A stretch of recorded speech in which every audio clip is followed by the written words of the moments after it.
in a middle school full of bullies, insane teachers, and gross school lunches. Ted Bigby, that's me, and my two best friends try to do the impossible. Create a guide that will help you survive school. Joining up, looking out, I'll survive, no doubt. Never fear, bring it on, break it down, what's in my way? I'm finding my place in this world. Ned's Declassified School Survival Guide. Your results may vary.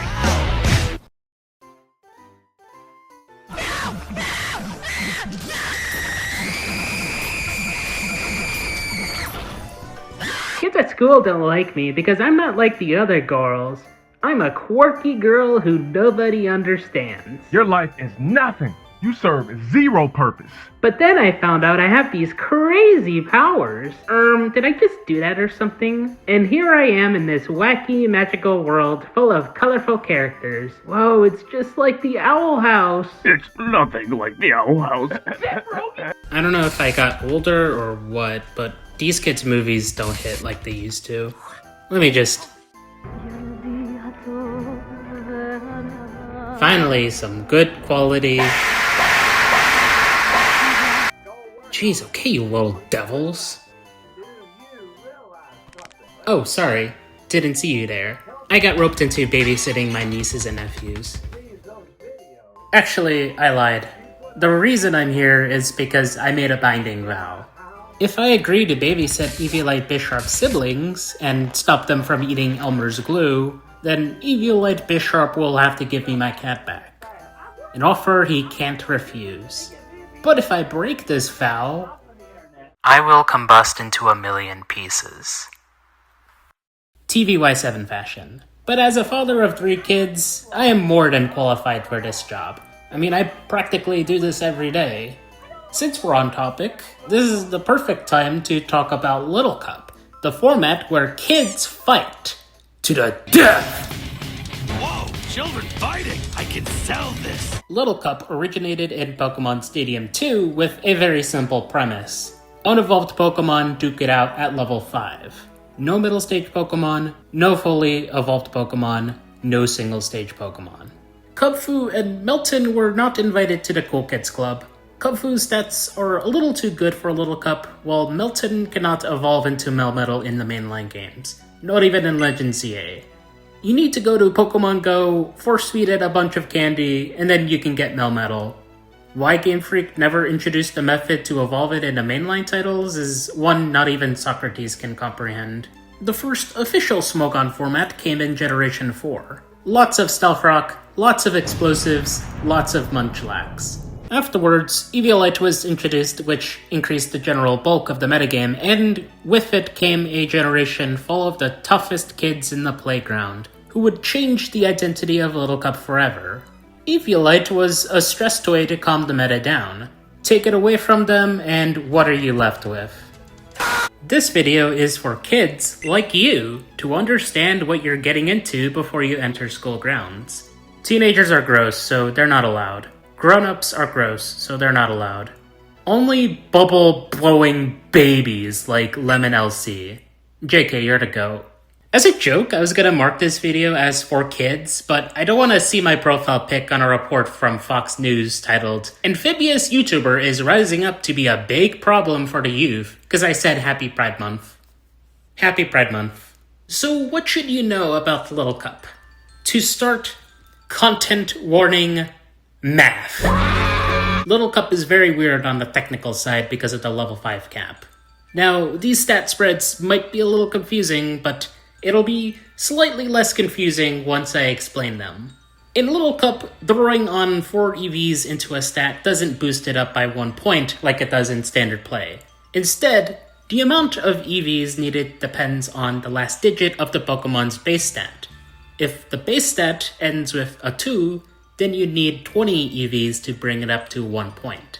If it ends with a 5, the number is 76 EVs. If it ends with a 0, it's 36 EVs. Afterwards, the amount of EVs to boost a stat by another point is 80. You got that? I know some of these words. Doesn't matter, you can just memorize this chart. Link in the description. But wait, there's more! Pokemon calculates ouchies based off the target's HP, defense, along with the attacker's attack stat, the base power of the move, and other modifiers like stab or effectiveness. This formula becomes a little janky once everything is at level 5. Stealth Rock deals 12.5% to Pokemon who are neutral to Rock, but it's 9 to 10 in Little Cup.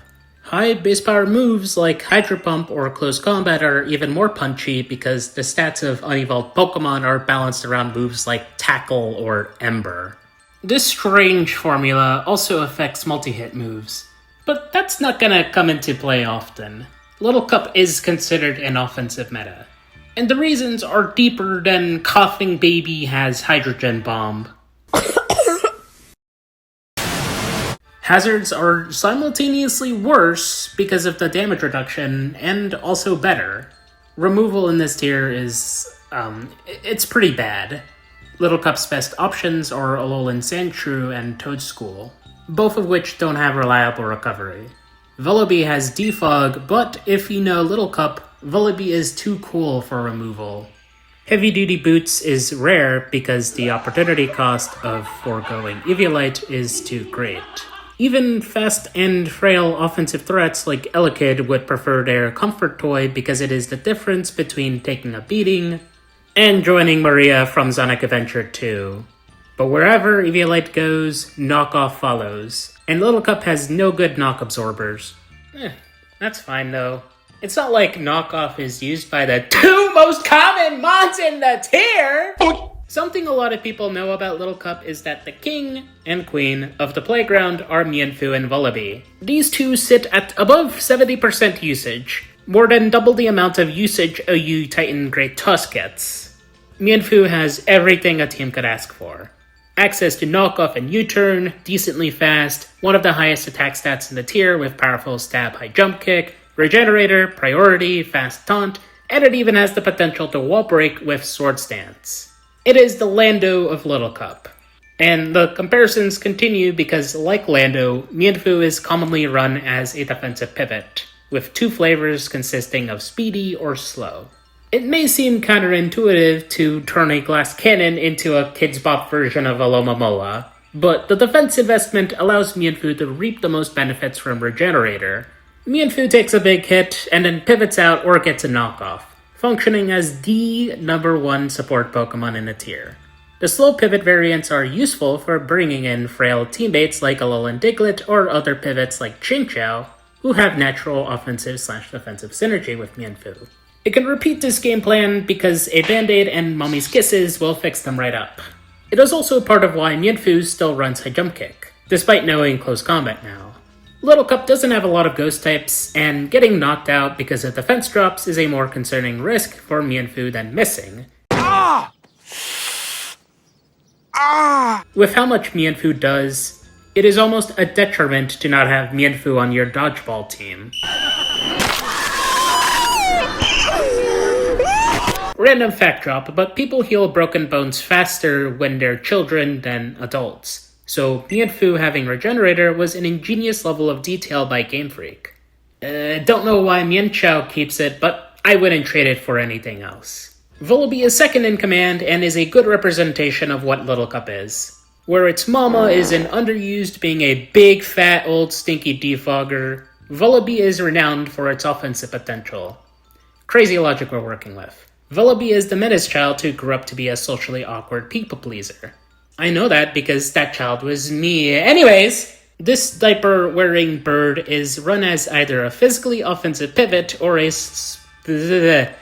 special wall breaker with nasty plot variants on hyper offense. But why is it run as an offensive threat? Its offenses are okay, but not on the level of something like Hisuian Growlithe. The secret to its success is Vullaby's consistent physical stab in Knockoff and Brave Bird to easily ramp up its average offenses. Vullaby's flying typing and great natural bulk makes it a splashable ground immune who can provide additional offensive defensive utility. The big deal breaker is weak armor. After being hit, +2 Vullaby outspeeds the entire Little Cup metagame. These two are the hall monitors of Little Cup.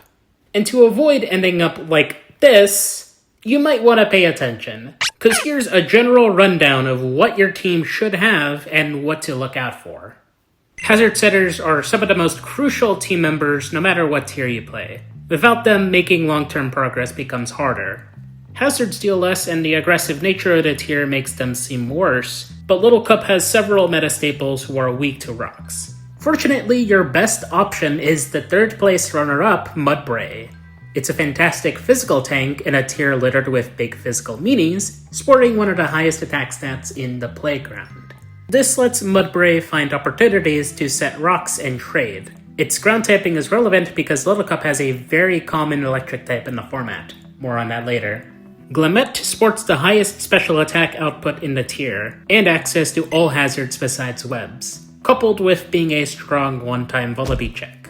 Speaking of Vullaby checks, another choice is Tinkatank, who's not only the best physical Vullaby check, but provides additional utility via Knockoff, Thunderwave Encore, and Tinkatank is one of the few reliable knock absorbers in part due to Pickpocket. I guess crime pays off after all. Isn't it great that they're trying to teach kids such valuable lessons in life? Toad School is the second best spiker of Gen 9 Little Cup, behind Glimet, and probably the best spinner in the meta. Toad School has a great speed stat, outspeeding the hall monitors, and its defensive typing is excellent for checking Elekid and Mudbray. Toad School also runs Dazzling Gleam to hit Vullaby while doing big damage to Mienfoo. Some niche options you might consider are Shellos, who's a bulky water and one of the few Pokemon with Sticky Hold, an ability that prevents Knockoff, the most spammed move in Little Cup, from removing its Eviolite. Give it up, little bro, he's never letting go of that iPad. Shellos also 1v1s the best rocker in the tier, thus it can discourage the opponent from breaking even. There's also Chespin, who's a hard wall to Fungus because of Bulletproof, Drillbur, who can compress spin and hazards, but is generally outclassed by Toad School, and Hippopotas, who exists, I guess. After your hazard setters, you need a fighting resist, and a sturdy one, because it has to be able to take a knockoff and a U-turn. Sorry, Psychic types, maybe if your grandpa wasn't so overpowered, you wouldn't be called the worst type. Fortunately, the 4th and 5th most used Pokemon in the tier are Fungus and Marini.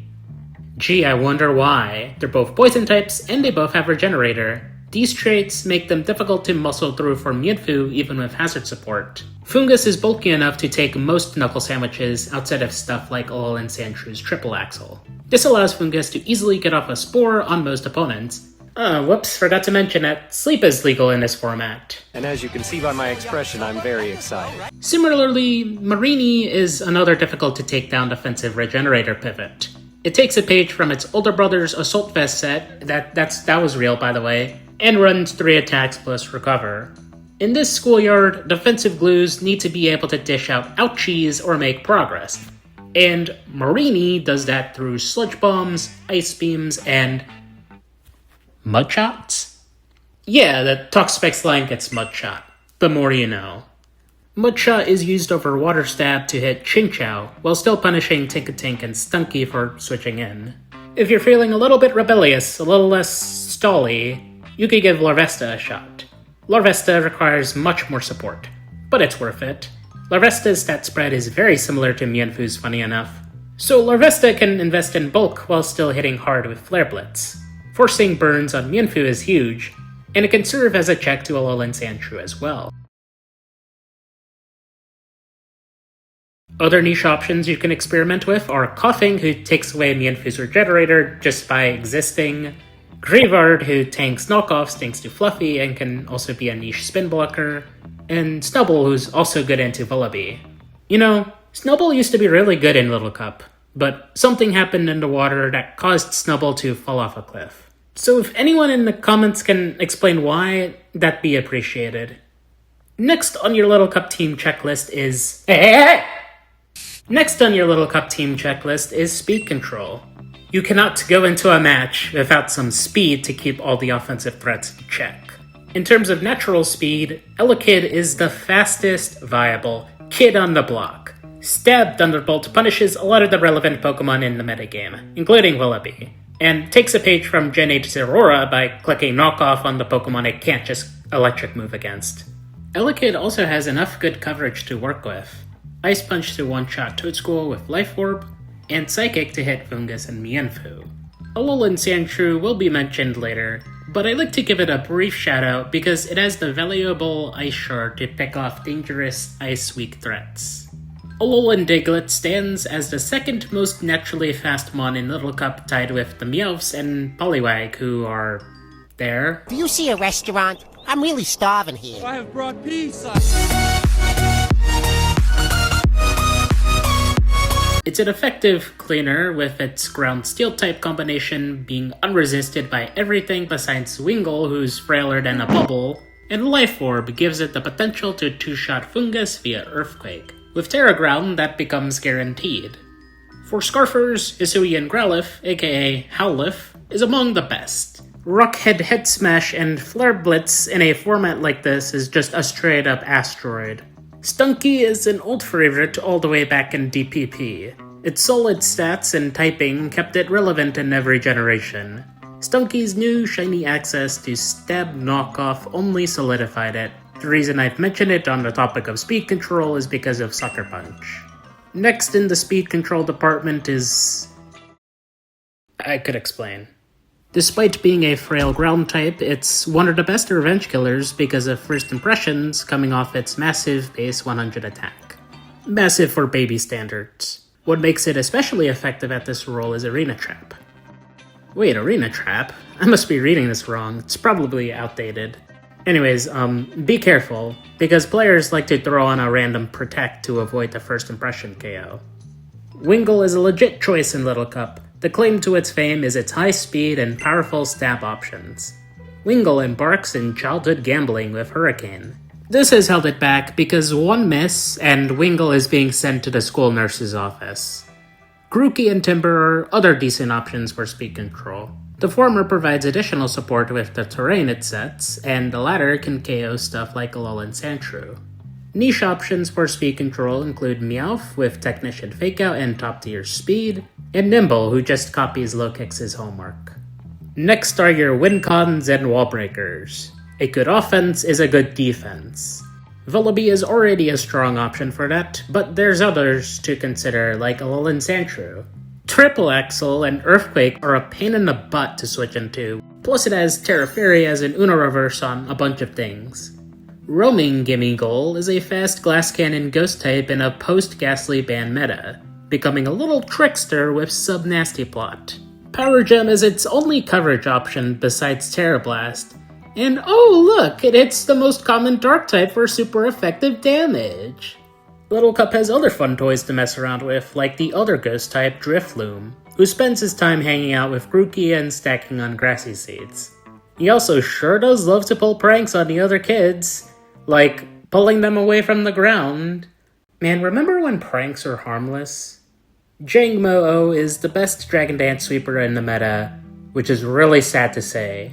Its purpose is to use Fungus as setup, and that's kinda it. Numel is in a unique place as the only competitive user of Stockpile. This move can only be used 3 times, but that's all the amount of times it needs because Numel's ability Simple will double the stat boost from Stockpile.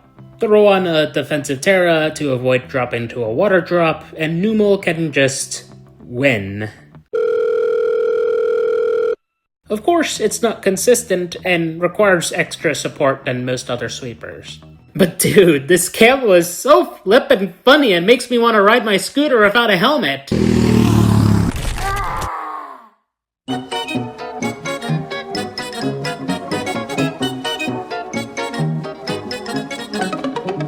Now to figure out how to fit these. Well, don't worry, I will be doing the figuring out for you. These are the common cores to consider when team building, besides the obvious two. This one's simple. Fungus pivots into grass and water types that threaten Mudbray, and baits in Pokemon that give Mudbray easy Stealth Rock opportunities. If you consider building balance in Little Cup, this core is important to learn. These 3 cover almost all the major threats in the tier, giving you leeway for building your breaking core. This core is centered around overwhelming physical roadblocks between Howlithe's powerful stabs and Andrew's ice ground coverage. Andrew also spins rocks away. Now if these checkboxes filled out, Be on the lookout for these guys, the school bullies. While they're not running the hallways like Mienfoo and Vullaby, you better have responses to them before they beat you out of your lunch money. Alright, who did that? Who changed the TV? And Governor Connolly of Texas were shot by unknown assailants, would-be assassins, as they rode in a motorcade in Dallas, Texas today. The president is said to be in critical condition at the hospital. He evidently was shot in the head. We do not know any more than that. We're talking about Elekid again, because it's scary with Thunderbolt and coverage. Mudbray and Toadschool are your choices for bulky ground types. Trapinch and Alolan Diglett are great for punishing Elekid, but swapping directly into it is risky, because if Elekid reads the switch... Oh, okay. You could also run Chinchou. With Volt Absorb, it blocks electric moves and has enough special bulk to eat any dodgeballs thrown at it. Chinchou also uses Elekid for gaining momentum. Fungus could also be a solid blanket check, but Psychic chunks it hard and it can't block Volt Switch. Alolan Sandshrew is a huge threat once it gets going. Defensive responses are scarce besides Larvesta, so the best way to counter the Igloo cosplayer is with offensive pressure. Mienfoo and Howlif can threaten with 4 times effective attacks, or force it to Terra Fairy. Now when Alolan Sandshrew does turn into a pink Fairy Armadillo, that's where it becomes harder to deal with. Because Game Freak made a type-changing mechanic where 99% of the Pokédex can become a type with 2 weaknesses, which are populated by mostly slow Pokémon that are taken down with strong ground coverage because Game Freak put zero thought into designing this typing outside of making it the Dragon counter. Well, there's Glimmet, who can one-shot it through its poor special bulk, and you could Terrasilize your physically tanky Mudbray or something. Watch out for Howlif. This puppy often runs Choice Scarf, so it's hitting both hard and beating you in a race. Regenerator pivots like Mienfoo and Marini can swap into any one move from Howlif. Also, don't forget your Stealth Rocks. The less this pupper gets to click buttons, the easier it is to pivot around. But beware of the worst of the worst. Little Cup players shiver when they spot her in Team Preview. She's rude, crude, and inconsiderate, causing wars and such. Whatever stereotypical bully you can think of, she's worse. The bully of all bullies.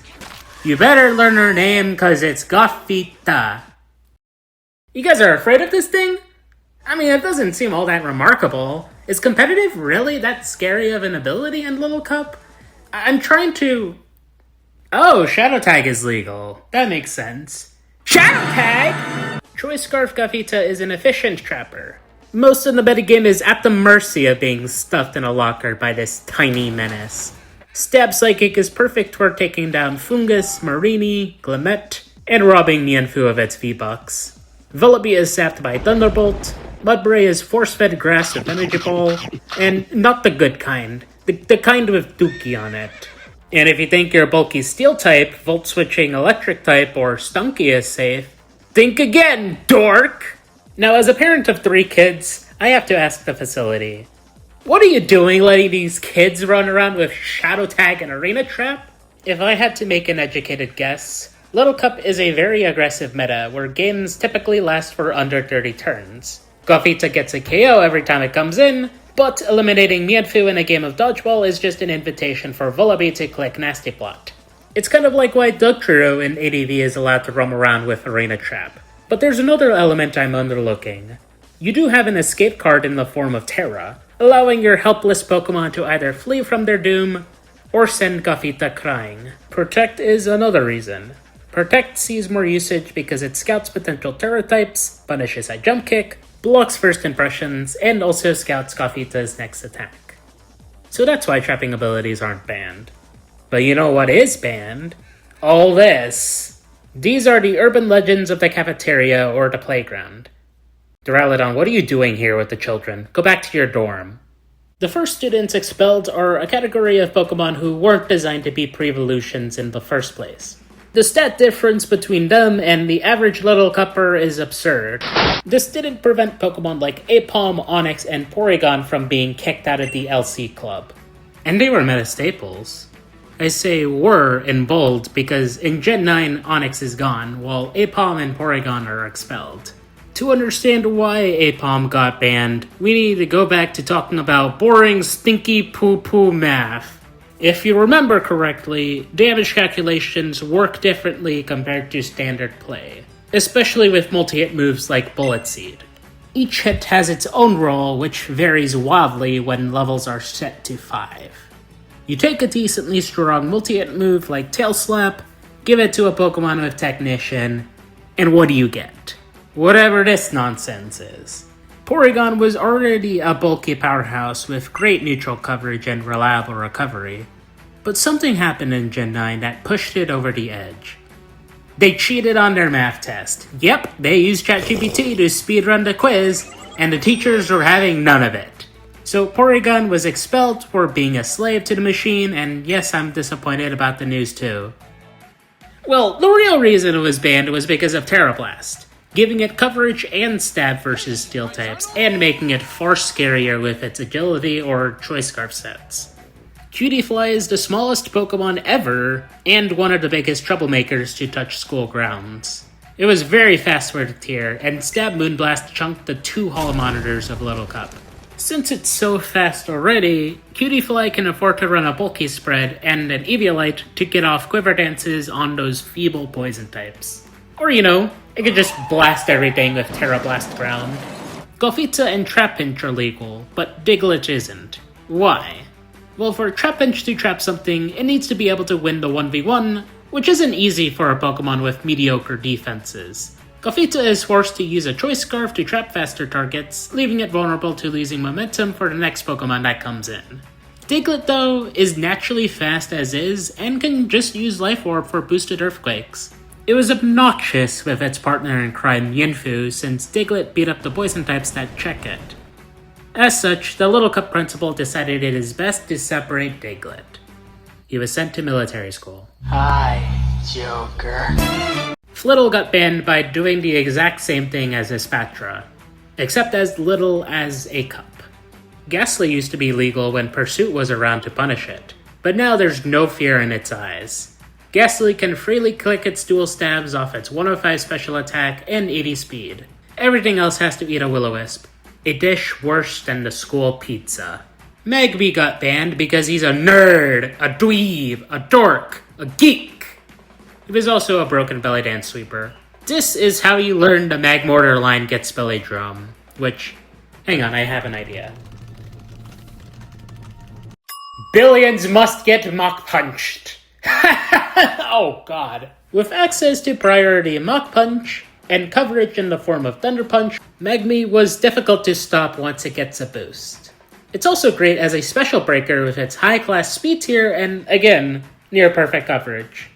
Each set was tough to account for on its own, but having to guess what Magby is going to do was Salt Cure on an open Gastrodon. Meditite hits like a Rambo on roids, a Tyrannosaurus Rex with rabies, or even 7 Deadly Sins with his kicking boots on. That's why he's been expelled since the 2000s. Mischievous was another Little Cup Pokemon that used to be legal, but got broken after Pursuit was axed. Rufflet ruffled some feathers when it attended the same school as his sister Vullaby. Am I in trouble? Rufflet's hidden ability is Hustle, which it loses upon evolving into.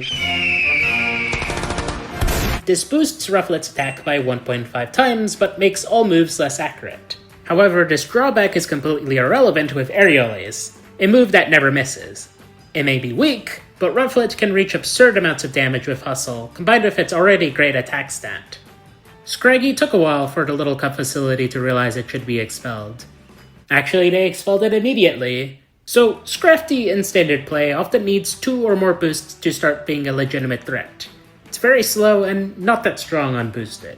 Not the case in the Little Cup, because Scraggy hits hard with just 1 boost, and the task of getting multiple Dragon Dance boosts is easy with Terra. Shellder was an unpredictable mess of a sweeper. It either abused Little Cup's damage formula with Terra Ice Skill Link Icicle Spear, or Terra Blast Ground for that sweet water ice ground coverage. And now I have 3 Pokemon who instilled fear into the school halls, all because of Terra Blast. Snivy, Torchic, and Voltorb Bisui. Snivy, or Smugleaf as his friends call him, was uniquely powerful with Contrary Leaf Storm, but he was kept in check by all the bulky grass resists. Now, with Terra Blast, Smugleaf can pick and choose who his checks are. Torchic used Terra Blast to offset its limited coverage, and gave it a near unresistible stab combination. This was made worse with Speed Boost, meaning the counterplay was very limited. Regular Voltorb is bad, but Hisuian Voltorb redeems itself with one simple trick. Give it another type. But maybe that was a bit too much. Some argue Terra Blast is the biggest culprit, smacking the few resists of its dual typing, but I'd say with the limited knowledge I have for Little Cup that it didn't need Terra Blast to be trouble. Grass hits Mudbray and Chinchou, which leaves the only things that could properly check it are grass types like Toadschool and dragon types. There isn't a whole lot of dragon types, so you're stuck with Toadschool. Hisuian Voltorb was faster than everything. The speed difference is so ridiculous that it can afford to go modest for even more damage. It still beats Mienfoo and Vullaby in a race while speed tying with Alola and Diglett. So you got a Pokemon that's hard to switch into and outspeeds everything in the tier. But that's not the real reason why Hisuian Voltorb is gone. What? You see, somewhere along the semester, Grookey got what the cool kids like to call the cheese touch.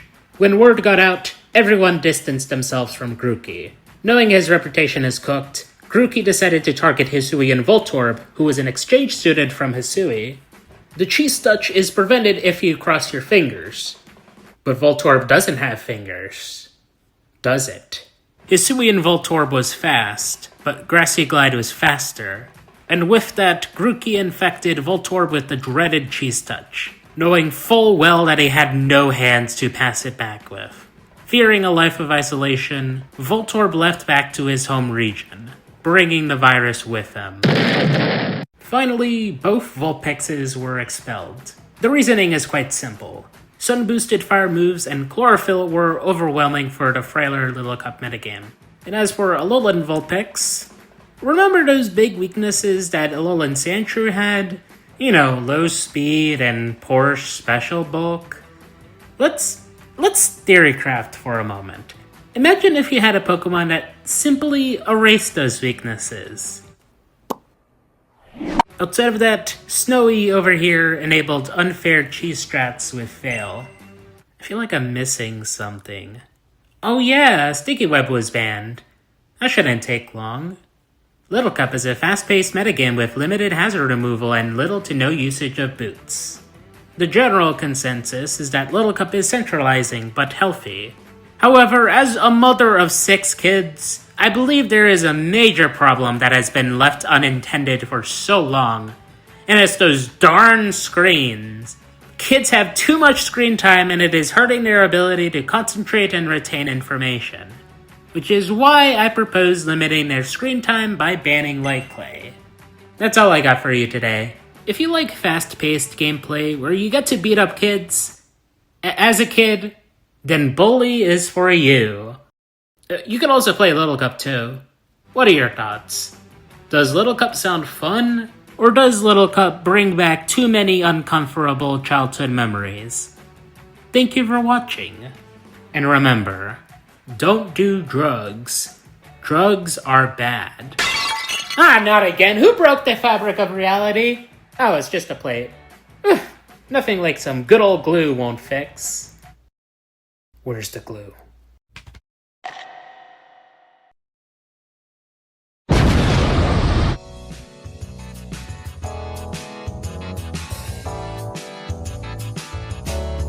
Isn't she lovely? Isn't she wonderful?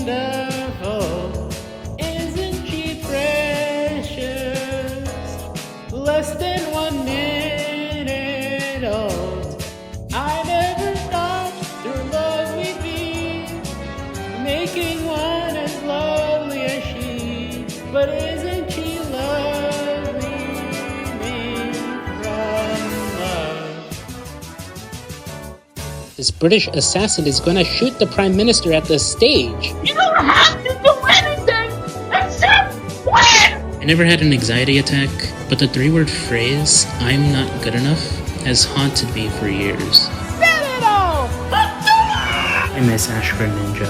Hear me out. Even my boy Git is more relevant to our modern culture. Fairy is a stupid type that is opportune, and I hope Gen 10 removes its bug resistance and introduces 2 more resists to the type because fuck